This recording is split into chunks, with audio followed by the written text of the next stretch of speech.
Now, Jake, you were telling us about how you love watching sheep being sheared. Yeah, it's I would say my third favorite pastime. Yeah.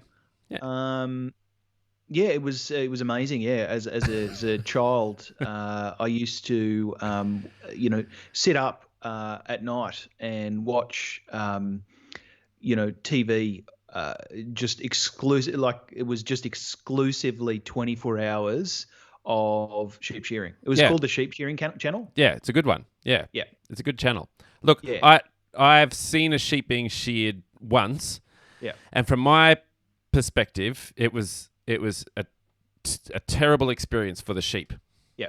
I mean, this sheep got dragged out. It was one of those like school excursions where you go and Yeah. have a look at a whole bunch of I different remember farm those, animals. Yeah. And so they drag this sheep out Yeah. onto the stage to a group of very,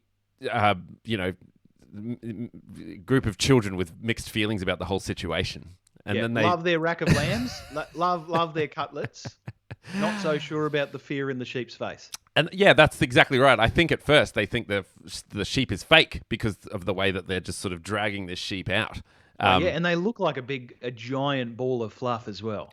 Yes. Yep. And so I think the kids have a bit of a laugh and then they go, oh, hang on, this is actually like a real live animal with feelings and stuff. It's about to get sheared for our entertainment.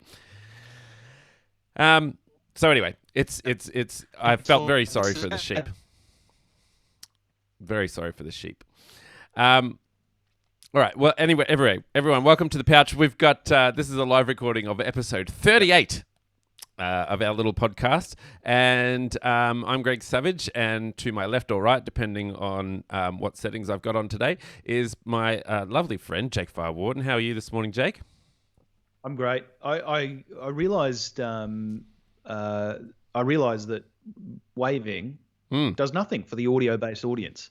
But those listening live or watching live, they're enamored by the sight of somebody waving at them, because they're waving back, I assume. Oh, absolutely. Look, I have no problems talking with my hands if they're not expecting way back. Yeah, exactly. Well, as an Italian, it's the main way that gesticulation is how we talk. Yeah, well, we emphasize. There's no there's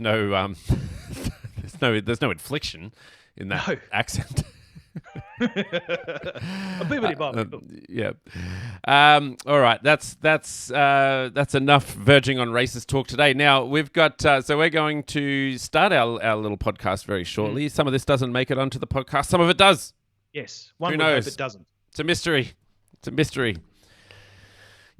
Given that these live recordings often go for like an hour and the actual podcast is like 30 minutes. So, we'll get rid of half of the nonsense, which leaves us with a third of the show. Now, I have no idea what any of that means. We'll work out the maths on that later. All maths. It's all maths. All right, so let's make a start. Jake, you ready to delve into this situation we call the pouch? I'm ready to shear the sheep. You ready to shear the sheep? All right, here we go. Hello and welcome to The Pouch, the missing Allen key of podcast that aims. I've changed the beginning. So I've got to go again. Have a deep breath. Hello and welcome to The Pouch, the missing Allen key of podcast that aims to take a not so serious look at the week in Australian news and politics. I'm Greg. Is it too late in the winter to buy a coat, Savage? And I'm Jake. I'm just going down to Bunnings to quote the Charter of Human Rights. If you wanted anything, farr-wharton. On today's episode, we talk masking, closing gaps, and naming and shaming.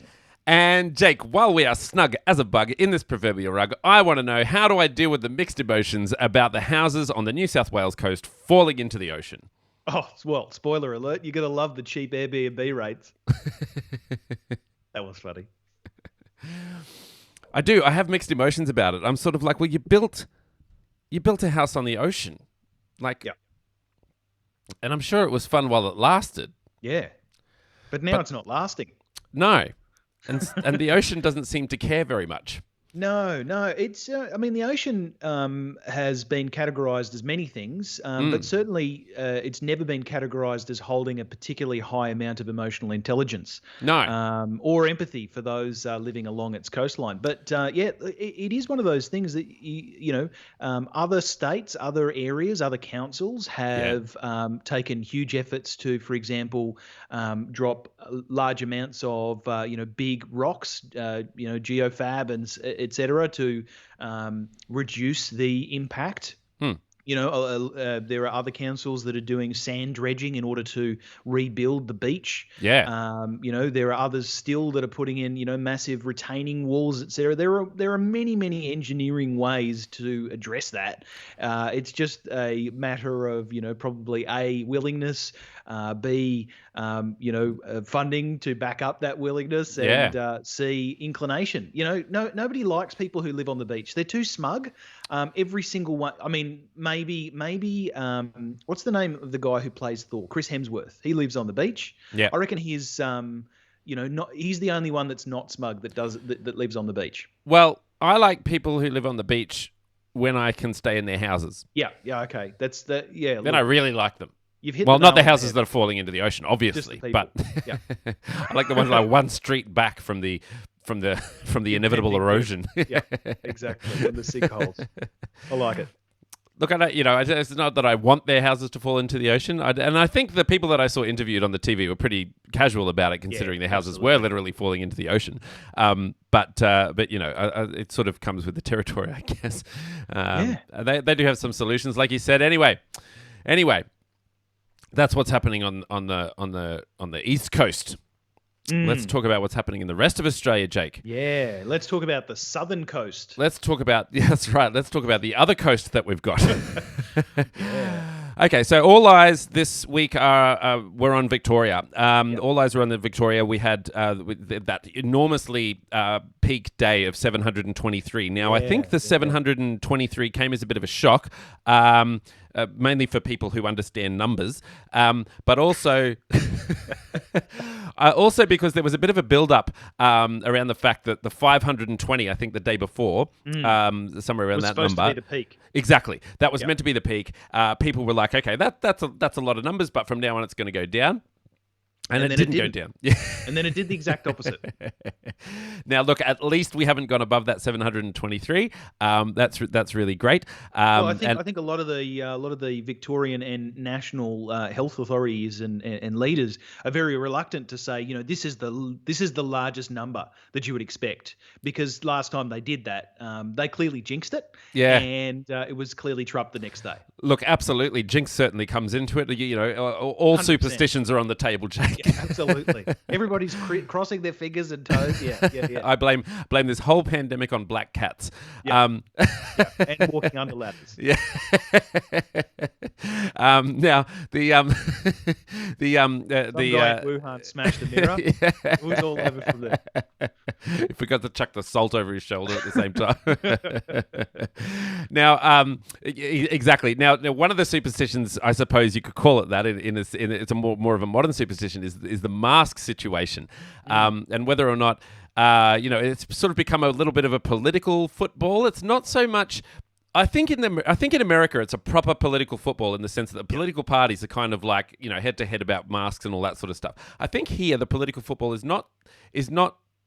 And I mean, correct me if I'm wrong, but it's not necessarily politicians. It's really the general public thinking that they live in America and and that they want to go around flouting the rules and stuff like that. So do I have a right, Jake, to not wear a mask? And do I have a right to sort of go up to the police officers and start saying, stuff you? You asked two questions there. Do you have a right to not wear a mask? You, Greg, as someone who lives in New South Wales, I do. Do. have a right to not wear a mask. Absolutely. However, anybody outside of their I'm not wearing one right now. outside, and it's testament to the fact that I can understand what you're saying. Yes. Look, if you're in Victoria at the moment, essentially the public health advice and the public health, it's not the act, but they've declared a state of emergency, and essentially it says that everybody must be wearing a mask on a continual basis if they are outside of their home. Or outside of their permanent residence. Yeah. So now that's for people 13 years and older, from what I understand. So if you're 13 years old, you have to wear a mask outside. Teachers don't have to wear the mask while they're teaching the kids, but if they go from one classroom to another classroom, they have to wear the mask while they're. I was going to say transversing, but I presume they're just walking. No. Look, when I walk from one side of a campus to another side of the campus, I am completely transversing that. I don't even think it's a word. I think it's traversing. That's not even a word. No, so look, and it is all these sorts of. Maybe you can refer to them as sort of non-universal or exemptions that make things a little bit confusing. I've heard a lot of commentary this week that says if there were a blanket rule that just said the second that you walk out of your house, whether you are 2 years old or 100 years old, you need to be wearing a mask. If you are not with your family inside your house, you need to be wearing a mask because the evidence suggests, and there's been a lot of it's been preliminary, but a lot of research around the wearing of masks, and it shows that if you have coronavirus and you are wearing a mask, you are less likely to spread coronavirus. Yes. There's not a huge amount of evidence for protection from coronavirus if you don't have it. Yep. So, protection from the general public. But, the evidence is certainly there to suggest that if you currently have it, and for example, you might be asymptomatic, that virus is still heading out of your mouth, out of your nose, out of your various other orifices on droplets. Yeah. And if you have a responsibility as a member of society to protect the other people within society. Yeah. So it is really crazy. And a lot of this stuff that was coming out this week around the Bunnings K word, I hear you can't say it because it's bad as other words. I'm a little bit skeptical about that. Well, I know a few Karens, and so I just refuse to say it. I just sort of want the meme to die before too long, I guess, because I just sort of feel like I worry that I will jump on board the Karen situation, and then one day it will be Gregg, and I will just be like, no, I'm a nice, I'm a decent. Being such a classic Gregg, being such a classic Gregg. That's exactly right, and I don't know exactly what it would mean yet, but I just don't want it to be. I think a specific name for a meme is a bit harsh to. It is, yeah. Look, I was obviously being facetious. I know, yeah. But it is one of those things that. That individual who was, trying to flout rules in Bunnings and then in a post office. There was the other individual who was crossing a border or doing a border crossing, and the first time they went across, they were able to, give false details and pass through. Yeah. And she was elated, but then when she went through the next time, they were, it was vastly different circumstances, and the police ended up busting her window in order to arrest her. So there's a lot of viral videos. One of my favorite viral videos was the one. I don't know the circumstance exactly, but she'd filmed herself and was live streaming it on Facebook, and she was saying to the police officers, have I broken a law? Have I broken a law? And the police officers are like, yes, ma'am, you have broken a law. She's like, what is that law? She would say something to the order of, oh, well, I don't consent. That's right. To that. I'm going to arrest you. No, I don't consent to that. That's exactly where it ended up. So the police was saying, it was so funny. The police was saying, you're breaking the law. You have to give us your details. She's like, I'm not giving you our details. Okay, well, we're going to put you under arrest. And she's like, well, I don't consent to being put under arrest. Well, that's nice. Yeah. And she's like, do you want to continue? Like, I'm going to sue you. Do you want to continue? And they're like, yeah, that's fine. That's okay. And they're like, well, I want your badge number and your name. And they're like, here's my name. Here's my badge number. Yeah. Yeah, it's really It's great. funny, So but not funny. it all stems from, I don't know if you're familiar with the what's called the sovereign citizen movement. Mm. No. I mean, I just So follow the it's rules, Jake. I don't really. it's well, look, I'm with you as well, but it's one of those really interesting fringe groups who believe in absolute sovereignty of everything. That they, that they're essentially staunch libertarians. Right. To borrow the sort of parlance from the US.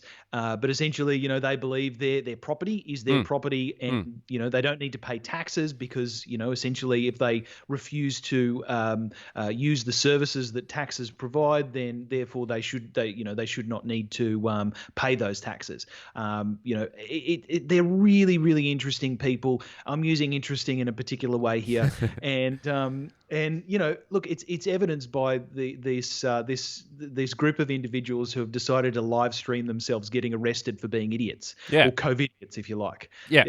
They're crazy people. Yeah, they should just live themselves being idiots from their bedrooms, Jake. or office studios, exactly. Yeah, that's right. Yeah, a couple of plants in the background. One thing that I would say is so the so-called Bunnings Karen. Sorry, I'll use the term. I have a couple of good friends who are named Karen as well, and I do feel especially sad for them. Yeah, look, I think we can call them so-called. That's fine. So-called, Yeah, exactly. that redeems you. Yeah. Exactly. So the Bunnings Karen, the so-called Bunnings Karen, she was interviewed on the Today Show, the morning Today Show, by Karl Stefanovic and somebody else. And I feel that by advertising her position, by allowing her to have a platform, a greater platform than she already did have through live streaming and being, instantly picked up by a billion other things on YouTube and etc. It's giving her a platform. It's giving her a way to espouse her genuinely weird, wacky, and I would suggest crazy views. Yeah, absolutely. But look, it's all about the views these days, Jake. It's all about the views. It's all about the clicks. And the problem with putting the responsibility on these TV shows to not give these people airtime is, well, you're sort of putting the responsibility on the viewer to not watch it, and oh, well, I'd probably watch it too. I didn't even know they did that, but I would probably definitely watch that. Jake. I probably definitely did too. Speaking of rights and who has the right to do what, an interesting little turn of events with the Black Lives Matter protests. Yeah. Now I know that the Black Lives Matter organisers were trying to put together a protest. I think it was last Tuesday. Last Tuesday. Yeah. And they come across a few hurdles. The governments here have said, look, well, actually, it was the police commissioner. I think actually put it in. The police didn't he? commissioner very first was interviewed the second that it had been announced that there was going to be, or they were planning, and that the organizer had submitted a request for, or whatever it is, whatever thing that they need to submit to say, I want to have this protest. Yeah. The second that the police commissioner Mick Fuller heard about that, he went on radio, on New South Wales, on Sydney radio, and said, unfortunately, by and not taking it to the court first, he put the rejection of the protest into hot water, and it made it a little bit more difficult because essentially it was it was stating the New South Wales government's position prior to them having an actual position. Right. Although it's pretty reasonable to suggest that given the current situation within New South Wales, COVID spreading, there are a number of hotspots, and certainly given the known vulnerabilities, the known immune vulnerabilities in our First Nations people, having a protest is a massive risk, and not one that the New South Wales government, let alone the New South Wales police minister, was willing to allow. Yeah. I think that's pretty reasonable. Look, I do think that at this stage of the game, it would have been pretty unreasonable to go ahead with that protest. I can see the enormity of the issue. I can see the seriousness of the issue.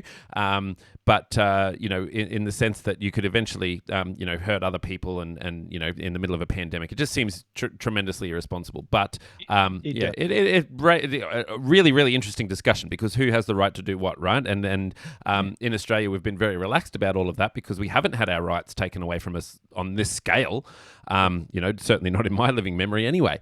Well, I suppose that depends on your your privilege. I suppose when you consider the the conditions that some of our First Nations people are subjected to. Yes. Maybe that question of is it all of our rights that have not been taken away is a question, because this the reason that they were going to hold this rally was it happened to coincide with the I think it was the ruling or the public findings from the coroners on the case of David Dungay Jr., who died in custody some years ago. Yeah, 2015. Yep.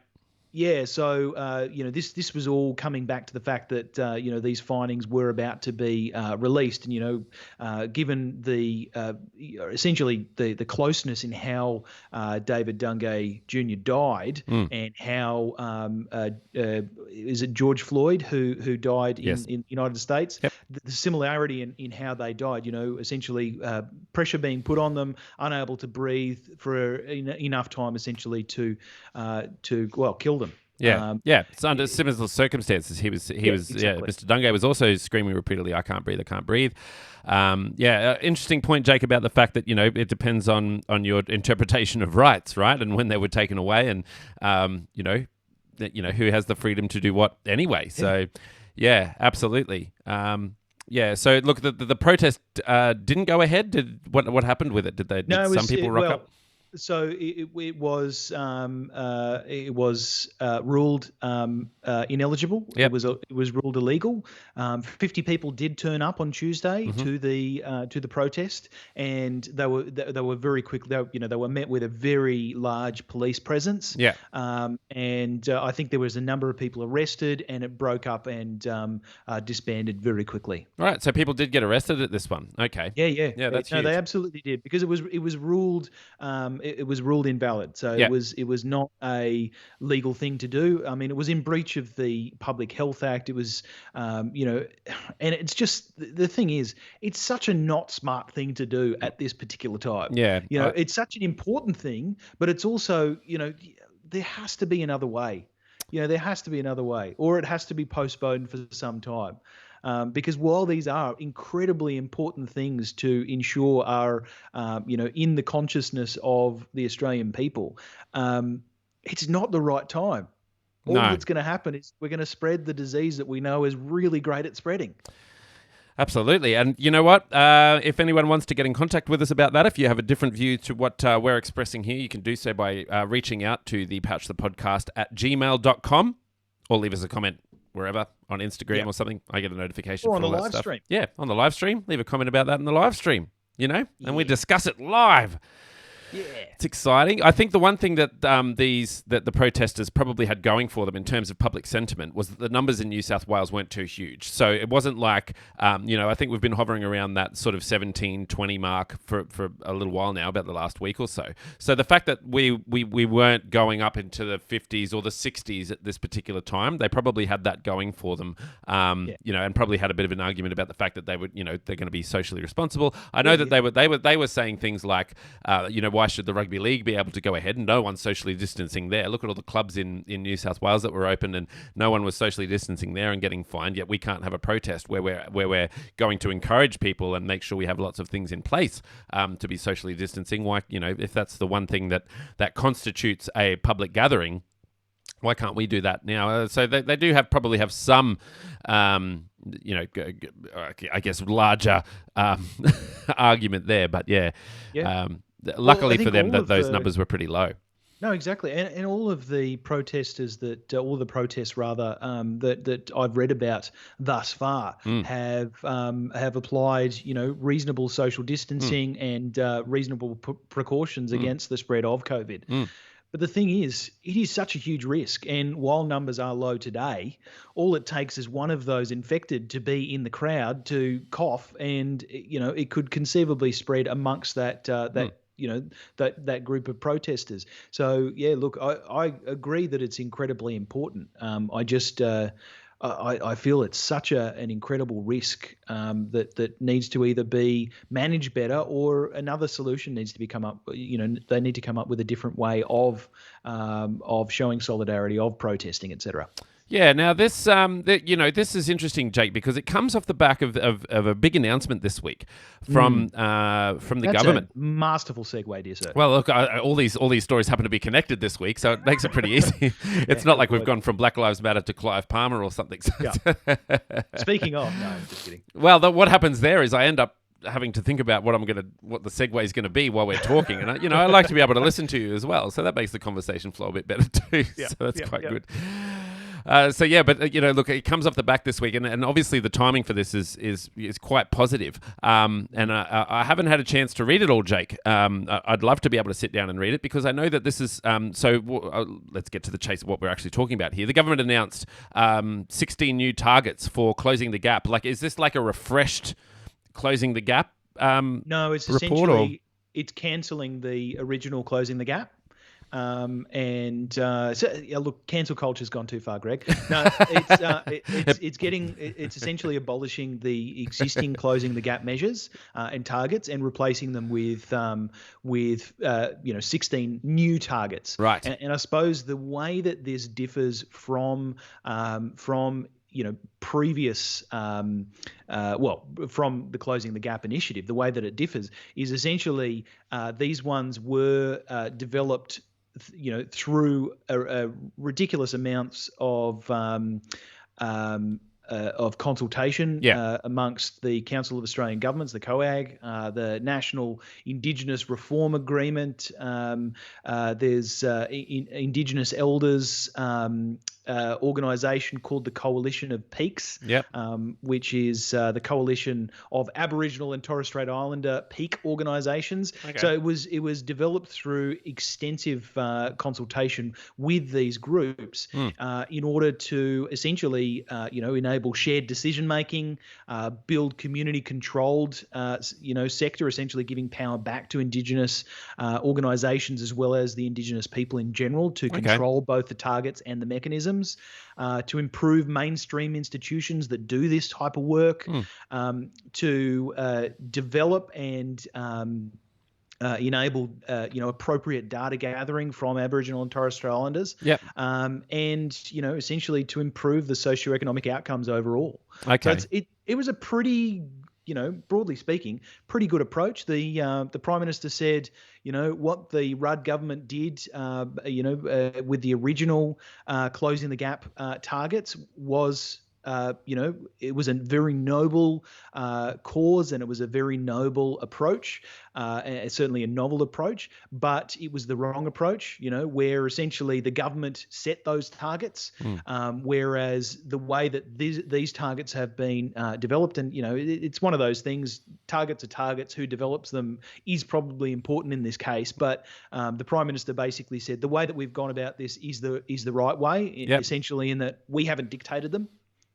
We've asked the Indigenous populations of Australia to tell us essentially what are those main things. It seems to be a sort of his leadership style, isn't it? I think when history looks back at Scott Morrison, it'll certainly be a case of, I imagine it'll be a case of the fact that he was quite consultative, like, what he's done through the coronavirus, what he's done with these refreshed closing the gap reports or targets, sorry.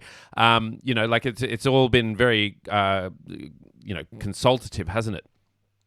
It has been, and this is one of those. Interestingly enough, Greg, this is one of the criticisms that I've heard of this approach, because if you recall, one of the major things that was asked for out of the Uluru Statement was essentially a peak body, a peak consultative body, that any legislation that would affect Indigenous peoples in Australia that was raised either by state or federal governments would go to this peak body for consultation. That's what that's one of the major things that was asked for. That's essentially what the government has done. Yeah. Is said, no, we're not doing this thing that you asked for in the Uluru Statement of the Heart, but we're going to do what you asked for in the Uluru Statement of the Heart. And develop new targets, but we're not going to refer to it as exactly what you asked for in the Uluru Statement of that. So it's a really interesting thing that they've said, no, we're not going to do what you asked for, but we are going to do what you asked for. That sounds like a politician in the works, Jake. Now, okay, so this is good news. I think it's great timing to have these discussions. It's great timing to have these refreshed targets. It certainly helps when you're having these discussions. I've found anyway. I don't know if it's the same with sort of you and your social circles, I guess. But inevitably, when we're having these conversations, it's like, okay, well, what are the actual tangible outcomes that people want from the protests, or what are the tangible outcomes that people want, from wider Australia? And so I'm hoping that these refreshed targets will give people a bit of an anchor for that conversation, and to be able to say, well, these are the actual things that we can do to be moving towards closing the gap and to be moving towards equality for everyone here who's here in Australia. So interesting to check that out. I encourage all the listeners actually to check that one out and have a bit of a squidgery-didge. Yeah, absolutely, and I would say a squidgery-didge. I love it. That's a quote from that comedian. It is Arj Barker. Arj Barker. Yeah. Very funny. Yeah, so there is one other bit of criticism that I would suggest has been very prevalent this week in the announcement of these new targets, is that while new targets have been set, no statement about how those targets are going to be achieved have been addressed, and there is at this stage. I heard a number of interviews with the Indigenous Affairs Minister Warren Mundine. Ken White. Ken White, yep. Warren Mundine is a different individual in this space, but not an elected official. That's right. Yes, Ken White had said a number of, or rather had been asked a number of times, how are this, and what funding is being allocated in order to address this. So at this stage, there is no announcements on the plans that are being put in place. I think there's more consultation to come, but at this stage, there's also been no pledge of funding. So it's great that we've got new targets. Yes, but we had old targets, and these aren't too dissimilar. They're not too dissimilar, and we weren't achieving those old targets principally because there was a lack of consultation around them, and there was a lack of consultation around how to address them, and of course there was also a lack of funding to address those things that people said that they wanted in order to address those things. Anyway, that's all right. Look, it's more of the same essentially is a lot of the commentary that I've heard. Yeah, look, what I'm going to do, Jake, is as we speak, I'm actually going to post the link for the Closing the Gap thing in our comments section of our Facebook's live stream. Has technology gone too far? No, I would say it has gone not far enough. And we know that they've given themselves a little bit of time here, Jake, haven't they? Is this a 2030 situation? Was that did I get that right? For a couple of them, yep. So the number one, I can read a couple of them. So closing the gap in life expectancy within a generation by 2031. Number two is by 2031 increase the proportion of Aboriginal and Torres Strait Islander babies with a healthy birth weight to 91%. Number three, by 2025, increase the population of Aboriginal and Torres Strait Islander children enrolled in year before full-time schooling (YBFS), which is early childhood education, by 95%. Oh, sorry, to 95%. And then, there are a lot in there, so I do encourage everyone, as you said, to have a squidgery-didge. But yeah, look, it is one of those things. We are going to have to report back on this each year and understand how we're addressing it, what funding's being allocated, and how we're achieving it. Okay. Or how we're going. Okay, well, like I say, very exciting to have these refreshed targets and to know that they've been consulted on, and I'm sure that announcements about funding will come at the appropriate time, or not. Or not. Or not. Just have to see. And we will be here to bring you that not news. Yeah, real time. Every week we'll do an update. Has there been an announcement of funding? Now, The Jake, time is 10:02, and the answer is... we'll put a counter up on our website. Now, Jake, we received a lovely email this week. Yeah. It's very long, so I can't read the whole thing. As much as I do tell people that if you send us an email, we'll read the whole thing. It's long, but it's really, really lovely. Now, it comes from Juan Costano. He's been living in Sydney, Australia for the last 2.5 years. He's originally from Colombia. Welcome. Yes, welcome. And so he, for the last couple of years, he considers himself a person who is really interested in politics, as you might imagine from being such a region of the world with so many political difficulties and ongoing scandals. Now, look, long story short, he goes on to say that he found us through Pete Smithson's podcast, the Aussie English podcast, fantastic podcast, check that out. And he said that what he really liked is that, it sort of encouraged him when he found our YouTube page to go ahead and check out a bit more about Australian news. And he was really surprised at the amount that you and I was talking about, I guess, like sports rorts, and he was really surprised to hear the word corruption in tangent with Australian politics, in particular, the governments that are in at the moment. He said it's just unexpected that there would be that much sort of conversation about corruption here in Australia.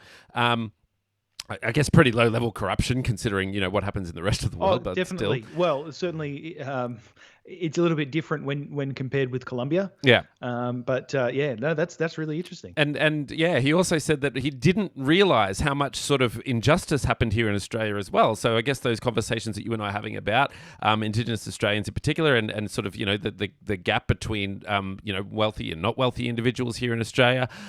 He was really surprised to find out about all of those different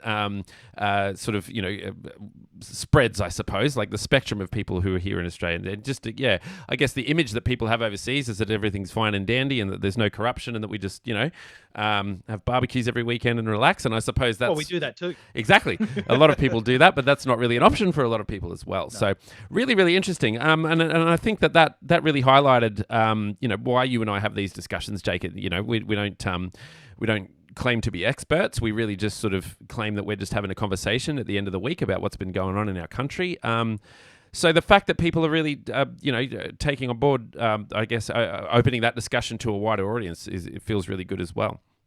Absolutely. No, thanks very much for your email, Juan. Juan, yes. And absolutely encourage others to write to us and tell us your thoughts and your feelings and your journeys and et ceteras. Yeah, absolutely. You can do that by heading to your email account and punching in the two box, thepouchthepodcast@gmail.com. That's thepouchthepodcast@gmail.com. We love receiving your comments, your emails, etc. And it's great to know that we've reached that wider audience there as well. He did say that he wants some feedback. I'm not sure what on, Juan. He said, I look forward to hearing about you and receive your feedback. I don't know. Good email. Good emailing. My feedback is, exactly. Great emailing. Thank you very much, Juan. Now, speaking of naming people, Jake. Yes. Mate. I'm getting good, aren't I? Great segue. Now, we didn't name and shame Juan. We just named him because what a lovely individual to send us such a lovely email. But in our country, we have been naming and shaming. Now, this is... look, I don't want to say comical. It's a surprise to me that there are people in this country who are this ridiculous. But we did have two individuals travelling were they from Melbourne?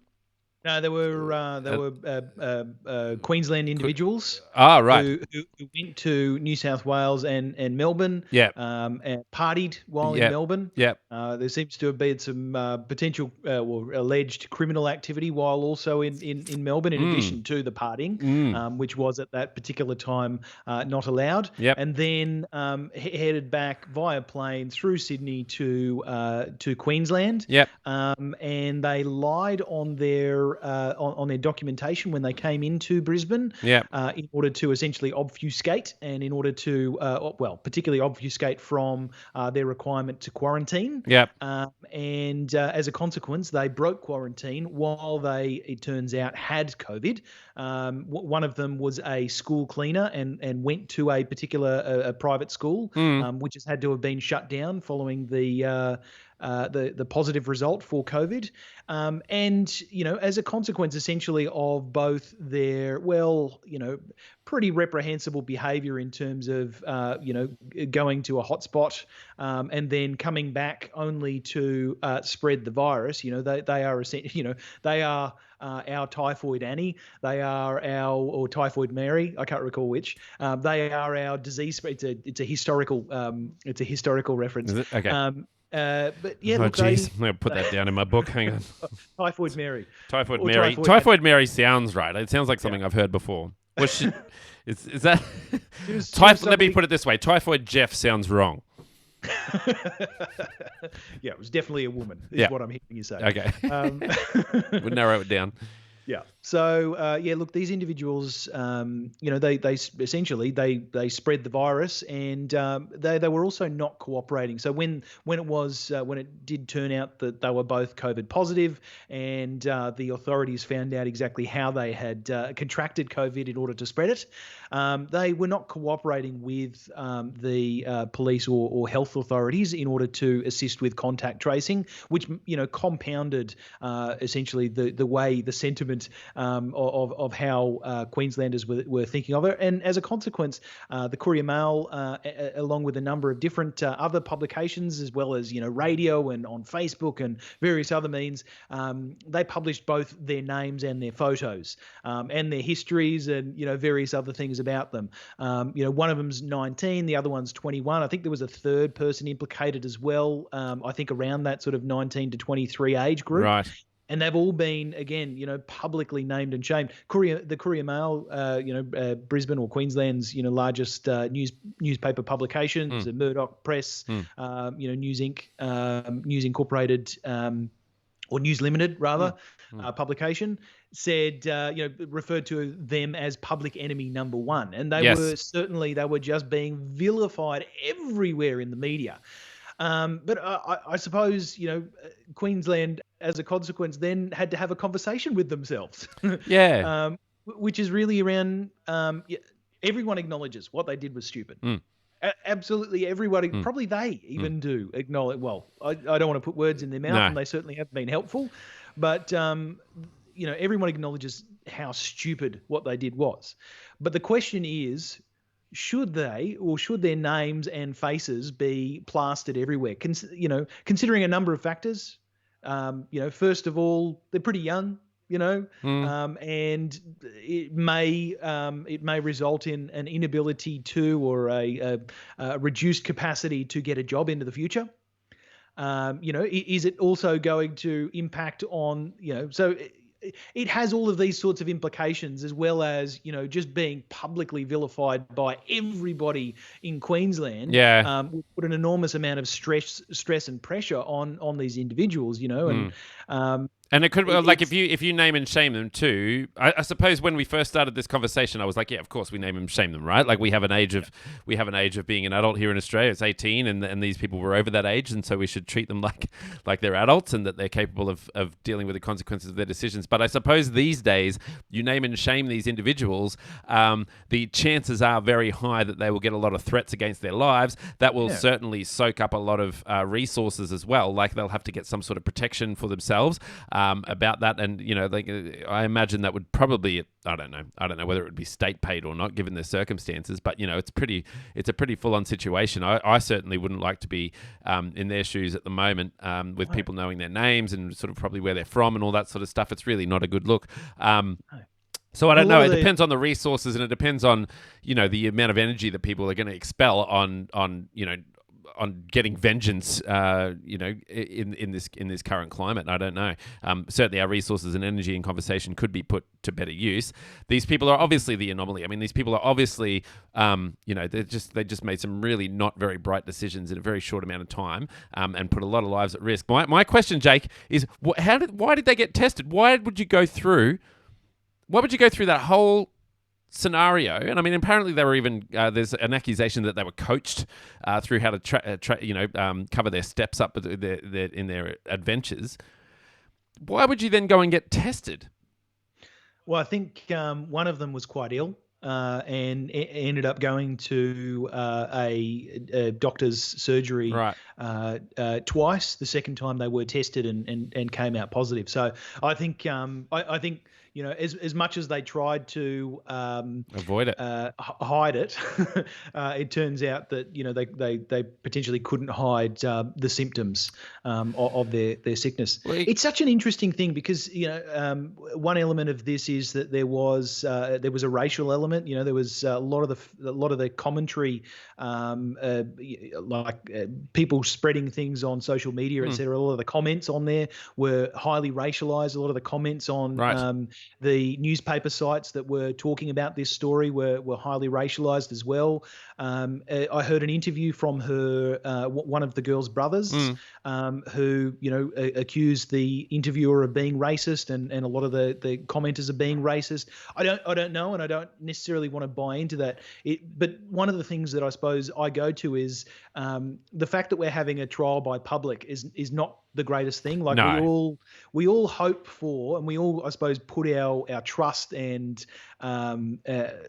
we put our investment, I suppose, into the justice system as a way of saying, look, me as an individual, I'm probably going to be super reactionary. So it'd be really great if we could put a whole bunch of the smartest people into a room to figure out, what is the appropriate way to react to this type of, to someone who breaks this kind of law.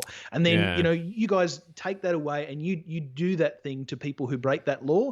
And that way I, as the public commentator, doesn't have to have these, while we might be pissed off, we don't have to take action, etc. And that's, that's, I think, a really important element of that. I suppose there is one other element to this, which is, in the case of the Ruby Princess, and the number of people who both were on the Ruby Princess and the New South Wales health officials, they were all publicly named and shamed as well. Not necessarily the people who were just cruise ship participants.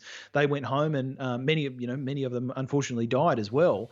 But their names and photos were spread across the nation on various newspapers. But the New South Wales health officials who were quote unquote responsible for allowing people to come into New South Wales and then proliferate out to their home states, that they were named and shamed as well. We had photos of them on the dock as they were walking into court. It was look, it's one of those things we have done. Like, this isn't the only case where we've done this in the case of COVID. I suspect that those security guards from Melbourne in Victoria, once that inquiry has done its full investigation, there's a good chance that they'll be named and shamed as well. But look, there's a lot to unpack in this individual story, and I'm not sure which side I'm on, frankly. Yeah, it's an interesting debate. It's certainly given me something to think about. I haven't considered all of that. I guess newspapers being newspapers, they're gonna publish it. They're gonna name and shame it. So then, is that irresponsible? And then if it's not irresponsible, well then, are we putting too much, responsibility on the general public not to do something about it? If the pandemic's taught us one thing, it's that people don't particularly like following the rules. And it really only takes a couple of people just to mess the whole thing up for a lot of people. So and to kill people, in this current environment as well. So. Very interesting discussion, Jake. You've probed me. Oh well, I'm very sorry. No, it's good. It's good. Normally, I'd take someone out to dinner before that. Look, well, we can count the coffee that we have before the show as that. That's fine by me. Yeah. Look, it's all about nuances. Now, Jake, you mentioned the Courier Mail, which is a Murdoch paper. I think I heard you say. Yep. And one thing we haven't spoken about is the fact that James Murdoch. Yes. Resigned from News Corp board. And there's a story by two people. Jake, took two people to write this one. Look, one would just not suffice. I have no idea how if I'm pronouncing this correctly, but I've got a Natasha Chrysanthos and a Zoe Samios. This was fresh off the press yesterday. This is in the Sydney Morning Herald. James Murdoch has resigned from the board of News Corp over a disagreement with its editorial coverage of politics and environmental issues in a move that severs his ties to his family's global media empire. Yeah. Now,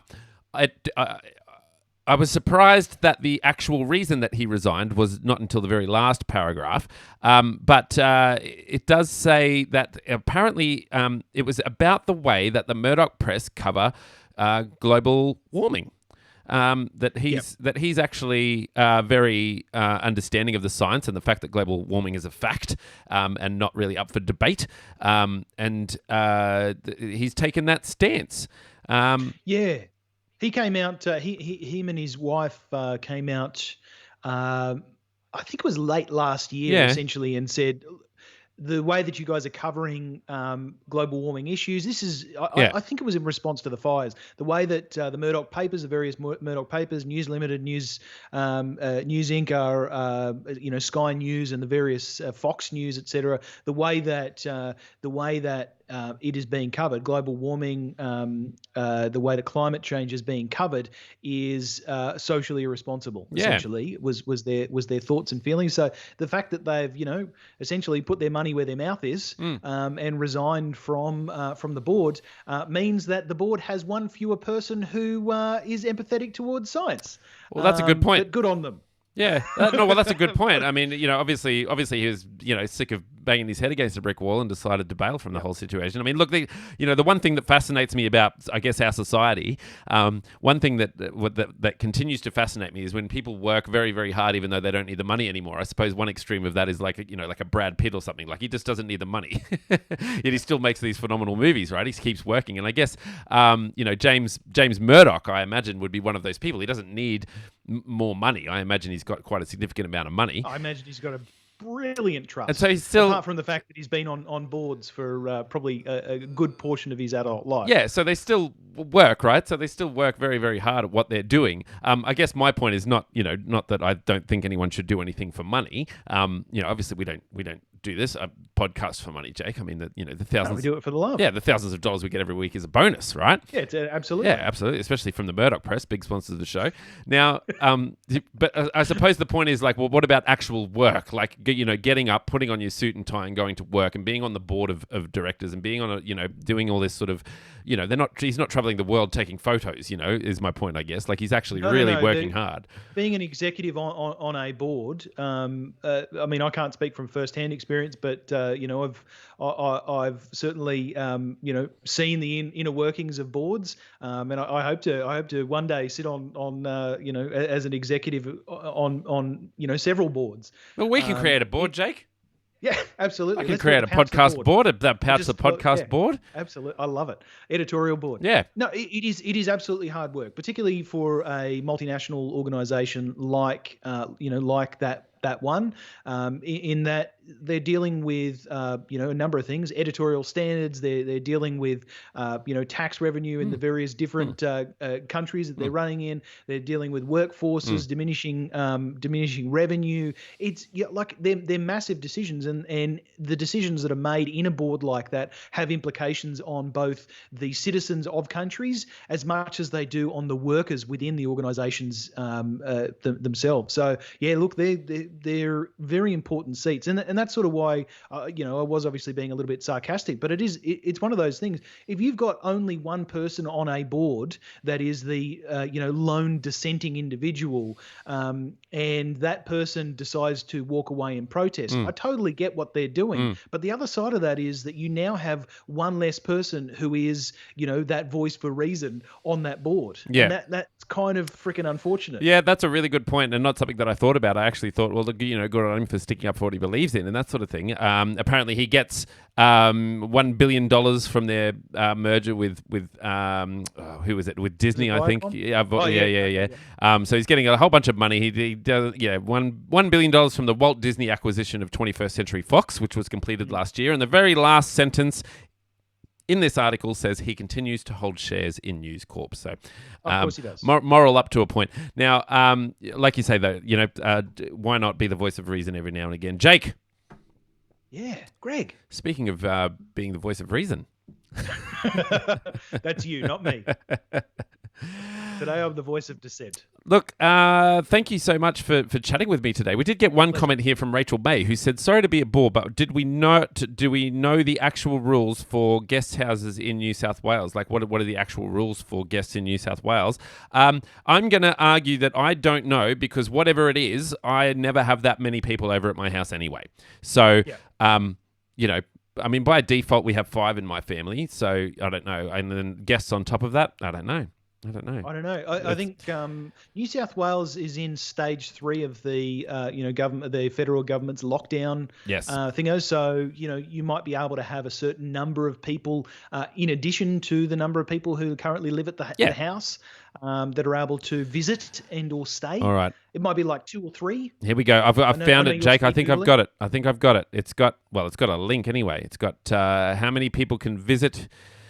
Find out under the amended public health order for gatherings and movement. Gyms must have a COVID-19. Yeah, my gym messaged me the other week and said we can't have you here while no one's here. I'm clicking on the link, Jake, for visit your home, and it's not taking me anywhere. It's just taking me back to the same page. Here we go. Venue rules. Oh God. Here we go. Up to 20 visitors may visit another household at any one time. The total number of visitors includes adults and children. There is no daily limit to visitors to your home, so long as you don't have more than 20 visitors at one time. Oh, that's interesting. So I can have a rolling party going on. Yeah, you can have 20 people in your guest house. That's right. I can have 20 people in my house. Then I can have a queue outside waiting for some people to leave and that the other people can come in. One person goes, the next person can come in. Right. If you are over 70 or have a pre-existing medical condition, you should limit the number of visitors and take care at all times. No specific number given. Yeah. An overnight stay as part of a visit to someone's house is allowed. So there you go. Yeah, anyway, which is great for all of those people who have developed COVID relationships. Yeah, that's nice. I'd like to hear from those people. They can email us, Jake. They can at thepouchthepodcast@gmail.com. And if you do that, and you would love to come on the show and talk to us about your COVID relationship, gosh, that'd be fun. I could do that. Yeah, that'd be really interesting. We won't probe you too deeply. No, or deeply have at a all. conversation. Actually, we don't shallow wade. Want to know about any of the gross stuff within your relationship at all. We're just it'd be interesting. It'd be an interesting discussion. Yeah. Anyway, all right, that sounds good. Yeah, that's given me a line of thought to go down. Jake, speaking of line of thought to go down, that's it.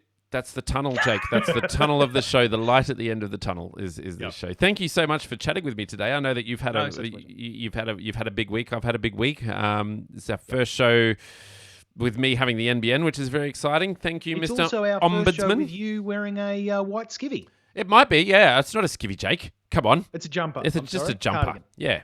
No, it's just a loose fitting jumper. Yeah. Fantastic. I'm not a skivvy wearer, Jake. I don't wear. No, nor am I. I don't. Nothing against skivvies. I mean, I think it works for James Bond. I've got a lot against them. Yeah. My girth is against them. Yeah. Okay. All right. By girth, you mean? It means I end up looking like a lumpy hand. All right. Yeah. So thank you so much for chatting with me, Jake. And once our listeners have finished Googling their own laws and how many people they can have in their house, what would you like them to do? 3-step program: rate, review, and subscribe. That sounds like great. Sorry. Absolutely. If you rate and review, it greatly helps for people to find us. Absolutely. On podcast aggregators. Yeah. And we're big fans of those podcast aggregators. Huge fans. Once we learn how to say them properly. Sponsors of the show. Huge sponsors. Huge sponsors of the show, Jake. And if you want to share the love, you can do so by telling your friends, families, and foes to head to thepouchthepodcast.com where they can choose their favorite podcast player of choice. Well, I think I'm going to resign from this board, Jake. I'm done. Too many dissenting views, and I just never listen. Yeah. I think we need more people who just agree with each other on the board. Yep. We'll call it the Circle Jerk Board. All right, well, have a good week, Jake, and I look forward to chatting. Oh, guess what? It's August, Jake, so we need to organise a good news episode. Oh, well, that's going to be fun. We'll get on to that. Let's muster the strength for that, shall we? Let's No, that'll be fun. I'll tell you what. I love those good news episodes, and definitely at the moment I could use some good Well, news. it doesn't have to be this week, Jake. We can. You let me know when you're ready for some good news, okay? Tomorrow. All right, that sounds good. All right, see you, man. See ya.